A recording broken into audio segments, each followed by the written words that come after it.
भारत की बात ही कुछ और है। यहाँ मंदिर सिर्फ आसमान को नहीं छूते, बल्कि कुछ तो जमीन के सीने में धड़कते हैं। सदियों से अंधेरे में पत्थरों में उकेरी गई कहानियों को संभाले हुए। तो चलिए आज हम उतरते हैं भारत के एक ऐसे अंडरवर्ल्ड में, जहां 7 ऐसे रहस्यमयी मंदिर हैं जिन्हें देखकर लगता है कि इन्हें इंसान ने नहीं बल्कि खुद समय ने तराशा है। तो चलिए शुरू करते हैं ये सफर।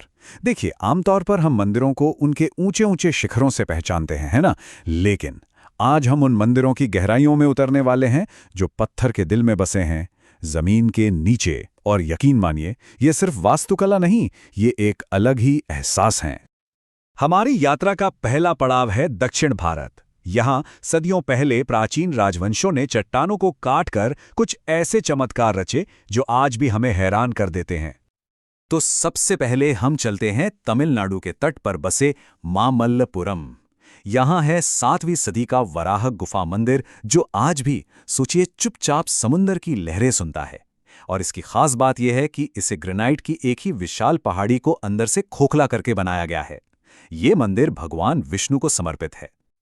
जरा सोचिए, आज से लगभग 1400 साल पहले की कारीगरी जो आज भी वैसी की वैसी है।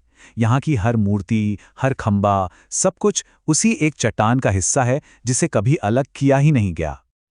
और इस मंदिर की जो सबसे अद्भुत नक्काशी है ना, वो है भगवान विष्णु के वराह अवतार की। इसमें वो देवी भूदेवी को ब्रह्मांडीय सागर से बाहर ला रहे हैं। आप बस कल्पना कीजिए, गुफा की नीची छत, अंदर का वो घना अंधेरा और ये जीती जागती मूर्ति।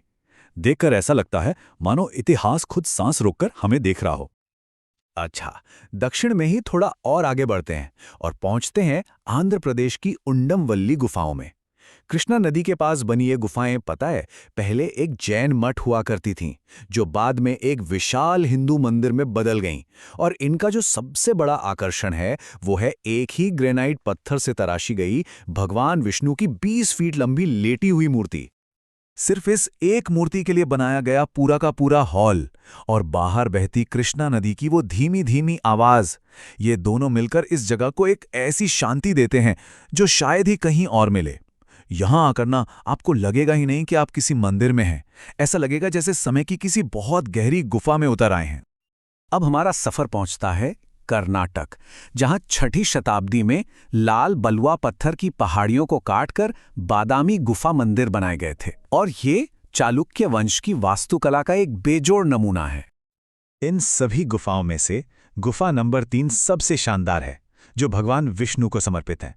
इसके अंदर आपको एक भूमिगत गर्भगृह मिलेगा, और दीवारों पर उकेरी गई विशाल मूर्तियां आपको उस दौर की भव्यता का पूरा पूरा एहसास कराएंगी। और एक कमाल की बात बताऊं, जब आप गुफा के अंधेरे से निकलकर बाहर बादामी झील के नज़ारे को देखते हैं ना, तो गुफा की ठंडी परछाइयां और बाहर की वो सुनहरी रोशनी मिलकर एक ऐसा दिव्य सिनेमैटिक फ्रेम बनाते हैं जो बस हमेशा के लिए याद रह जाता है। चलिए, कर्नाटक में ही हमारा आखिरी पड़ाव है पत्तदकल का गुफा मंदिर। ये भी चालुक्य वंश के बनाए शानदार विरूपाक्ष मंदिर परिसर का ही एक हिस्सा है। 7वीं शताब्दी का ये मंदिर, इसके अंदर आपको एक बहुत ही शांत लिंगम, गर्भगृह और नटराज की खूबसूरत नक्काशी देखने को मिलेगी। और बाहर मलप्रभा नदी चुपचाप बहती रहती है। यहाँ खड़े होकर सच में ऐसा लगता है जैसे समय बस रुक सा गया हो। तो दक्षिण के इन चमत्कारों के बाद अब हम अपना रुख करते हैं पश्चिम और उत्तर भारत की ओर, क्योंकि यहाँ भी पहाड़ों ने अपने सीने में कुछ गहरे राज और अद्भुत कलाकृतियां छुपा रखी हैं। अच्छा, महाराष्ट्र की एलोरा गुफाओं के बारे में तो हम सब ने सुना है, लेकिन इसकी जो गुफा संख्या 32 है ना, जिसे इंद्र सभा भी कहते हैं, वो सबसे रहस्यमयी मानी जाती है। ये असल में एक भूमिगत जैन मंदिर है जो ऊपर से देखने में तो छोटा सा लगता है, पर जैसे ही आप अंदर उतरते हैं, मानो एक पूरी दुनिया ही खुल जाती है। इसके भीतर जैन धर्म के पूज्य तीर्थंकरों की बारीक से बारीक नक्काशी है। हाथी और कमल के प्रतीक हैं, और गुफा में रोशनी और छाया का जो खेल चलता है, वो एक ऐसा माहौल बनाता है जैसे कोई ध्यान की ऊर्जा पूरे माहौल में फैली हुई हो। महाराष्ट्र में ही एक और जगह है, मुंबई के पास एक द्वीप पर स्थित एलिफेंटा की गुफाएं। यहाँ तक पहुँचना ही अपने आप में एक अनुभव है। सोचिए, समुद्र के बीचों बीच बना ये एक शानदार शिव मंदिर है, जिसे चट्टानों को काटकर बनाया गया है। और गुफा के भीतर है 20 फीट की भव्य त्रिमूर्ति शिव की मूर्ति, जिसमें सृजन, पालन और विनाश ये तीनों ही भाव एक ही चेहरे पर तराशे गए हैं।